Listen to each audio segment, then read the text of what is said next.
പൊതുവെ ഇന്ന് ചില ആളുകളുടെ ഒരു പറച്ചിലുണ്ട്, എന്തായാലും 10 വർഷം ഇടതുപക്ഷം ഭരിച്ചില്ലേ, ഇനി കുറച്ചു കാലം വലതുപക്ഷം ഭരിക്കട്ടെ.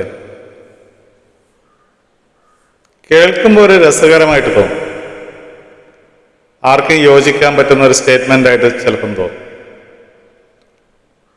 പക്ഷെ കാര്യത്തിലേക്ക് വരുമ്പോൾ ഈ ഒരു അഴകുഴമ്പം പ്രസ്താവനയിലെ ആത്മാർത്ഥതയില്ലായ്മ നമുക്ക് ബോധ്യപ്പെടും, അല്ലെങ്കിൽ അരാഷ്ട്രീയത നമുക്ക് ബോധ്യപ്പെടും. എന്തുകൊണ്ടാണ് നമ്മൾ അങ്ങനെ പറയുന്നത്? എന്തുകൊണ്ടാണ് നിലവിലുള്ള ഇടതുപക്ഷ ഭരണം തുടരണം എന്ന് പറയുന്നത്? ഇന്നത്തെ വീഡിയോ 2 ഭാഗങ്ങളായിട്ടാണ് ഞാൻ പറയാൻ ഉദ്ദേശിക്കുന്നത്. ആദ്യ ഭാഗത്ത് കേരള മോഡൽ വികസനം സാധ്യമാക്കിയ നേട്ടങ്ങളെക്കുറിച്ചും കേരള മോഡൽ വികസനം കൊണ്ട് നമുക്ക് ഉണ്ടായ ഡീമെറിറ്റുകൾ അല്ലെങ്കിൽ കോട്ടങ്ങളെ കുറിച്ചാണ് നമ്മൾ ആദ്യം വിശകലനം ചെയ്യുന്നത്. രണ്ടാമത്തെ ഭാഗത്ത് ഈ കോട്ടങ്ങളെ മറികടക്കാൻ നമ്മളിപ്പോൾ ചെയ്തു കൊണ്ടിരിക്കുന്ന കാര്യങ്ങളെ കുറിച്ചാണ് പറയുന്നത്. അപ്പോഴാണ് നമുക്ക് ഈ ഭരണ തുടർച്ചയുടെ അനിവാര്യത നമുക്ക് ബോധ്യപ്പെടാം. എന്താണ് കേരള മോഡൽ വികസനത്തിന്റെ ഏറ്റവും പ്രധാനപ്പെട്ട നേട്ടം എന്ന് പറയുന്നത്? അത് നമ്മുടെ ചില സൂചികയാണ്, നമ്മളെ ഉയർന്നു നിൽക്കുന്ന ചില സൂചികകൾ തന്നെയാണ്. അതിൽ ഏറ്റവും പ്രധാനം ആരോഗ്യരംഗത്തും വിദ്യാഭ്യാസ രംഗത്തുമാണ്. 2 പ്രധാനപ്പെട്ട സൂചിക തന്നെ പറഞ്ഞാൽ അറിയാം, കൂടുതൽ ഡീറ്റെയിൽ ചെയ്യേണ്ട കാര്യമില്ല. ഹയസ്റ്റ് ലിറ്ററസി റേറ്റ്, ഇന്ത്യയിലെ ഏറ്റവും കൂടുതൽ സാക്ഷരതാ നിരക്കുള്ള സംസ്ഥാനമാണ് കേരളം. അത് അർത്ഥം എന്ന് പറഞ്ഞാൽ എന്താണ്? നമ്മുടെ വിദ്യാഭ്യാസ സൗകര്യങ്ങൾ കേരളത്തിലെ ഏറ്റവും സാധാരണക്കാരനായ വ്യക്തിക്ക് പോലും ലഭ്യമാണ്, അല്ലെ ആക്സസിബിൾ ആണ് എന്നതിൻ്റെ ഇൻഡിക്കേറ്ററാണ്. ഓക്കെ. രണ്ടാമത് എന്താ? ഹയസ്റ്റ് ലൈഫ് എക്സ്പെക്ടൻസി റേറ്റ് ആണ്. അതായത് ഒരാളുടെ ആയുർദൈർഘ്യം, അതായത് അതിൻ്റെ അർത്ഥം എന്താണെന്ന് പറഞ്ഞാൽ ഇവിടെയുള്ള ഏറ്റവും സാമാന്യ ജനത്തിന് പോലും ആരോഗ്യ സേവനങ്ങൾ കിട്ടുന്നുണ്ട് എന്നുള്ളതാണ്. അപ്പോൾ ഒരു സംസ്ഥാനത്ത് അല്ല ഒരു സമൂഹത്തിൽ ഫെസിലിറ്റി ഉണ്ട് എന്നുള്ളതല്ല, സൗകര്യങ്ങളുണ്ട് എന്നുള്ള. ഇപ്പം അമേരിക്കയിൽ സൗകര്യമുണ്ട്, ഏറ്റവും അത്യന്താധുനികമായ സൗകര്യങ്ങളുണ്ട്. ഇപ്പം പലരും പറയാറുണ്ട്, നിങ്ങളുടെ ഭരണാധികാരികൾ അമേരിക്കയിൽ പോയി ചികിത്സ നേടുന്നില്ലേ, എന്തുകൊണ്ടാണ് കേരളത്തിൽ ചികിത്സ നേടാത്തത്, എന്തിനാ അമേരിക്ക ആശ്രയിക്കേണ്ടത്, എന്തിനാ എന്നൊക്കെ നമ്മളിങ്ങനെ പറയാറുണ്ട്. ആരോഗ്യരംഗത്ത് കേരളം അത്ര മെച്ചപ്പെട്ടതാണ്, നമുക്ക് എന്തിനാണ് അമേരിക്കയിൽ പോകുന്നത് എന്നൊക്കെ പറയാറുണ്ട്.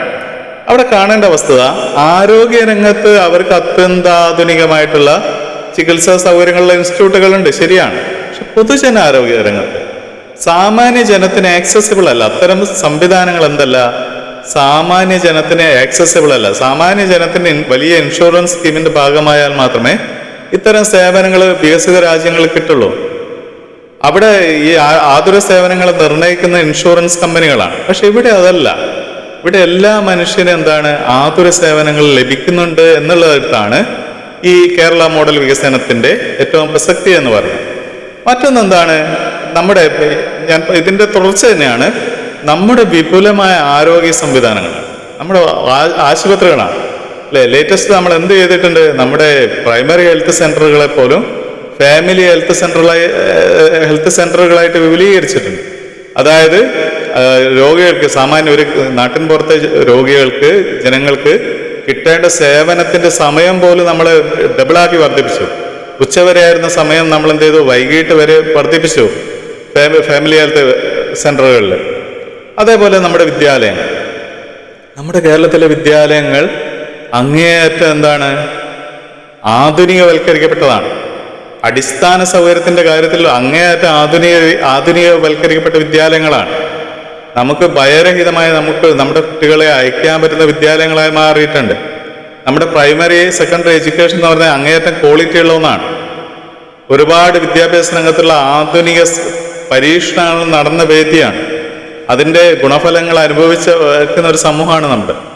അപ്പൊ ആ അർത്ഥത്തിൽ ആ ഒരു കാര്യം. അതേപോലെ സോഷ്യൽ ഈക്വാലിറ്റി, അതേപോലെ വെൽഫെയർ സ്കീമുകൾ നമ്മൾ എന്ത് ചെയ്യുന്നുണ്ട്, മാർജിനലൈസ്ഡ് ആയിട്ടുള്ള പാർശ്വവൽകൃതരായിട്ടുള്ള മനുഷ്യരെ എംപവർ ചെയ്യാൻ വേണ്ടിയിട്ട് പല കാര്യങ്ങൾ ചെയ്തിട്ടുണ്ട്. തുടക്കം തൊട്ട് 1957 തൊട്ട് ലാൻഡ് റിഫോംസ് അല്ലെങ്കിൽ ഭൂപരിഷ്കരണം നടപ്പിലാക്കി. നമ്മൾ പെൻഷൻ സ്കീം കൊണ്ടുവന്നു, സോഷ്യൽ സെക്യൂരിറ്റി സ്കീം കൊണ്ടുവന്നു. അങ്ങനെ ഇതിൻ്റെയൊക്കെ ഗുണഫലങ്ങൾ എന്താണ്? നമുക്ക് പോവർട്ടി റേറ്റ് ഗണ്യമായി കുറയ്ക്കാൻ പറ്റി, അല്ലേ? ഇപ്പം നമുക്കറിയാം, അതിദാരിദ്ര്യം ഇല്ലാത്ത സമൂഹമായിട്ട് നമ്മുടെ കേരളം മാറി. അതിന് കഴിഞ്ഞ 5 വർഷം കൊണ്ട് പ്രത്യേക പദ്ധതി എടുത്തുകൊണ്ട് നമ്മൾ അവരെ കണ്ടെത്തുകയും അവർക്ക് പല തലത്തിലുള്ള പരിപാടികളിലൂടെ അവരെ അതിദാരിദ്ര്യത്തിൽ നിന്ന് കരകയറ്റുകയും ചെയ്തു. അപ്പൊ ആ ഒരു രീതിയിൽ സമൂഹത്തിലെ ഏറ്റവും പിന്നാക്കം നിൽക്കുന്ന മനുഷ്യരെ പോലും സാമൂഹികവും സാമ്പത്തികവുമായി ശാക്തീകരിക്കാനുള്ള ചിട്ടയായ ആസൂത്രണത്തോടുകൂടിയുള്ള പരിപാടികൾ നമ്മൾ കൊണ്ടുവന്നുള്ളതാണ് ഈ കേരള മോഡലിന്റെ. മറ്റൊന്ന് നമ്മുടെ ഭരണത്തെ ഡീസെൻട്രലൈസ് ചെയ്തു. അഡ്മിനിസ്ട്രേഷനെ, ഭരണകാര്യക്രമത്തെ നമ്മൾ വികേന്ദ്രീകരിച്ചു. അതായത് ജനങ്ങളെ കൂടി തങ്ങളുടെ വികസന പ്രശ്നങ്ങൾ ചർച്ച ചെയ്യാനും ആസൂത്രണം ചെയ്യാനും പരിഹരിക്കാനുള്ള വേദികളിൽ ഉൾപ്പെടുത്തി എന്നുള്ളതാണ്. അല്ലെ, അധികാരം നേരിട്ട് ഇത്തരം കാര്യങ്ങളുടെ അധികാരം ജനങ്ങളിലേക്ക് കൂടി എത്തിച്ചു എന്നുള്ളതാണ് ഏറ്റവും പ്രധാനപ്പെട്ട കേരള മോഡലിന്റെ. അപ്പൊ ഇതൊക്കെ സാധ്യമാക്കിയ ഹൈ ക്വാളിറ്റി ഓഫ് ലൈഫാണ്. അല്ലേ, നമുക്ക് ഏറ്റവും ഒരു വികസിത രാജ്യങ്ങളിലെ മനുഷ്യൻ ജീവിക്കുന്ന നിലവാരത്തിൽ ജീവിക്കാനുള്ള പ്രാപ്തി നൽകി എന്നുള്ളതാണ്. അല്ലെ, നമുക്ക് ഉയർന്ന ഹൈ വേജ് ഉണ്ട്, അതേപോലെ എല്ലാ സൗകര്യങ്ങളും ലഭിക്കുന്ന രീതിയിൽ സമൂഹം സാമ്പത്തികമായും സാമൂഹികമായും പുരോഗമിച്ചു എന്നുള്ളത്. ഇതാണ് കേരള മോഡലിന്റെ പോസിറ്റീവ് സൈഡ് എന്ന് പറയുന്നത്, കേരള വികസനത്തിന്റെ പോസിറ്റീവ് സൈഡ്. അപ്പൊ അതിന്റെ ഗുണഭോക്താക്കളാണ് നമ്മൾ എല്ലാവരും എന്നുള്ള കാര്യത്തിൽ സംശയമില്ല. എന്നതുകൊണ്ട് കേരള മോഡൽ ഒരു സ്വയം സമ്പൂർണ്ണ മോഡലല്ല. അതിന് സ്വാഭാവികമായിട്ട് അതിന്റെ റണ്ണിങ്ങിൽ ഒരുപാട് ഡ്രോബാക്കുകളും ഡീമെറിറ്റുകളും ഉണ്ടാവും. അപ്പൊ അത് എന്തൊക്കെയാണെന്ന് നമുക്ക് നോക്കിയാൽ ഹൈ അൺഎംപ്ലോയ്മെന്റ് ആണ്, ഉയർന്ന തൊഴിലില്ലായ്മ, അണ്ടർ എംപ്ലോയ്മെന്റ്. അതായത് ഒരാൾ അർഹിക്കുന്ന തൊഴിലല്ല അയാൾ എത്തിപ്പെടുന്നത് എന്നുള്ള കാര്യമാണ്. അപ്പൊ ഇതെന്തുകൊണ്ടാണ് സംഭവിക്കുന്നത്? നമ്മൾ പ്രാഥമിക വിദ്യാഭ്യാസം എല്ലാവർക്കും നൽകുന്നതോടുകൂടി, അല്ലെങ്കിൽ സെക്കൻഡറി വിദ്യാഭ്യാസം നൽകുന്നതോടുകൂടി വലിയ വിദ്യാസമ്പന്നരുടെ ഒരു നേരെ ഉയർന്നു വരികയാണ്. അപ്പൊ ഇവരെയൊക്കെ ജോബ് ആവശ്യങ്ങളെ മീറ്റ് ചെയ്യേണ്ട സമൂഹമായിട്ട് നമ്മൾ മാറി. അപ്പൊ നമ്മൾ എന്ത് ചെയ്യണം? പല മേഖലകളും വികസിപ്പിക്കേണ്ടി വരും. സ്വാഭാവികമായിട്ടും നമ്മുടെ വൻകിട വ്യവസായങ്ങൾക്ക് യാതൊരു ഇല്ലാത്ത മണ്ണാണ് കേരളത്തിൻ്റെത്. പല കാരണങ്ങളുണ്ട്. പാരിസ്ഥിതികമായ പ്രശ്നങ്ങളുണ്ട്, അതേപോലെ ഡെൻസിറ്റി പരമായ പ്രശ്നങ്ങളുണ്ട്, ജനസാന്ദ്രതയുടെ പ്രശ്നങ്ങളുണ്ട്. അങ്ങനെ പല പല കാരണങ്ങൾ കൊണ്ട് വൻകിട വ്യവസായങ്ങൾക്ക് യാതൊരു സാധ്യതയില്ല. അതുകൊണ്ട് തന്നെ നമ്മുടെ സമ്പദ്ഘടനയെ ഉത്തേജിപ്പിക്കേണ്ട പ്രധാനപ്പെട്ട മേഖല എന്നുള്ളത് തൃതീയ, ചതുഷ്ടയ, പഞ്ചമ മേഖലയാണ്. അതായത് സേവന മേഖലകളാണ് പ്രധാനപ്പെട്ടത്. അതുപോലെ വ്യാവസായിക മേഖലയുടെ വേറൊരു ഡയമെൻഷൻ, ട്രാൻസ്ഫോർമേഷൻ കേരളത്തിൽ സാധ്യമാണ്. അതായത് നമ്മുടെ ബേസിക് ഇൻഡസ്ട്രീസ് അല്ല, നേരെ മറിച്ച് നമ്മൾ ഫുഡ് ലോസ് ഇൻഡസ്ട്രീസ്, അല്ലെങ്കിൽ കാര്യമായിട്ട് അതിന്റെ ലൊക്കേഷണൽ ഫാക്ടേഴ്സ് പ്രസക്തമല്ലാത്ത ഫുഡ് ലോസ് ഇൻഡസ്ട്രീസ്, അസംബ്ലിംഗ് മാത്രം നടക്കുന്ന പല ഉപകരണങ്ങളുടെ അസംബ്ലിംഗ് നടത്തി ഫിനിഷ്ഡ് ഗുഡ്സ് ആക്കി പരിവർത്തിപ്പിക്കുന്ന ഫുഡ് ലോസ് ഇൻഡസ്ട്രിയുടെ സാധ്യതയുണ്ട്. അതേപോലെ IT അധിഷ്ഠിത വ്യവസായങ്ങൾക്ക് സാധ്യതയുണ്ട്. ഈ മേഖലയിലൊക്കെ ഇപ്പം പല തരത്തിലുള്ള പുത്തൻ തലമുറ വ്യവസായം, സ്റ്റാർട്ടപ്പുകളൊക്കെ പല രീതിയിലുണ്ട്. ഇതൊക്കെ നമ്മൾ എന്ത് ചെയ്യാണ്? ഇതൊക്കെ നമ്മൾ ചെയ്തുകൊണ്ടിരിക്കുന്ന ഒരു കാലഘട്ടമാണ്. കഴിഞ്ഞ 5 വർഷം കൃത്യമായിട്ട്, കഴിഞ്ഞ 10 വർഷം ഇതിന്റെ ഒരു സെറ്റപ്പിലേക്ക് നമ്മൾ പോയതാണ്.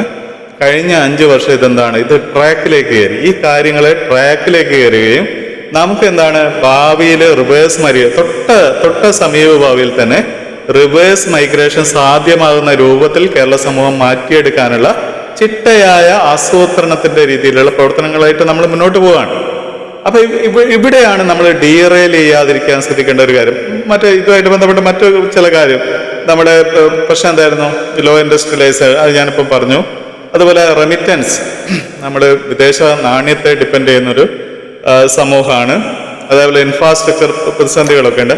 പക്ഷെ ഇതൊക്കെ ഞാൻ പറഞ്ഞ കഴിഞ്ഞ 5-10 വർഷം കൊണ്ട് നമ്മുടെ ഇതൊക്കെ പരിഹരിക്കുന്ന രൂപത്തിലുള്ള സ്റ്റെപ്പുകളും ദിശകളും കൃത്യമായിട്ട് എടുത്തു എന്നുള്ളതാണ് കഴിഞ്ഞ 10 വർഷത്തെ പിണറായി ഗവൺമെന്റിന്റെ ഏറ്റവും വലിയ മെച്ചം.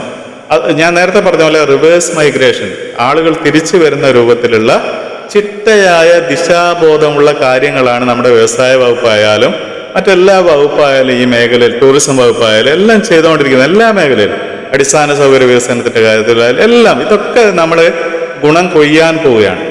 നമ്മൾ ഈ കാലയളവിൽ അതിന്റെ നിക്ഷേപത്തിന്റെ കാലയളവായിരുന്നു. ഇനി നമ്മൾ ഹാർവെസ്റ്റ് ചെയ്യാനുള്ള ഒരു കാലഘട്ടമാണ് വരാൻ പോകുന്നത്. ഇത് കൃത്യമായിട്ട് ചെയ്യണമെങ്കിൽ ഇടതുപക്ഷ ഭരണം തുടർന്നേ പറ്റുള്ളൂ. ഒരു ഭാഗത്ത് നമ്മുടെ എക്കണോമിയുടെ എക്സലറേഷൻ സാധ്യമാകുക, അതിന് വേണ്ടിയിട്ടുള്ള ഡീസ്ട്രക്ചറിങ് നടക്കുക, അതേപോലെ എന്താണ് നമ്മുടെ വെൽഫെയർ സ്കീമിനെ മുന്നോട്ട് കൊണ്ടുപോകാനുള്ള സസ്റ്റൈനബിൾ ആയിട്ടുള്ള ഒരു എക്കണോമി ഉണ്ടാക്കുക എന്നുള്ളത് വളരെ പ്രധാനമാണ്. അല്ലെങ്കിൽ ഈ സോഷ്യൽ വെൽഫെയർ സ്കീമൊന്നും മുന്നോട്ട് കൊണ്ടുപോകാൻ പറ്റില്ല.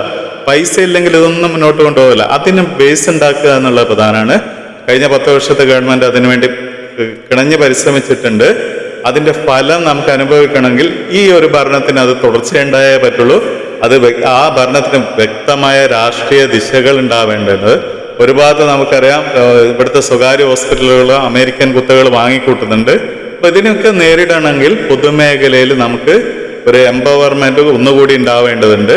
അതുകൊണ്ടാണ് നമ്മൾ ഇടതുപക്ഷം തുടരണം എന്ന് കൃത്യമായിട്ട് പറയുന്നത്. ഓക്കെ.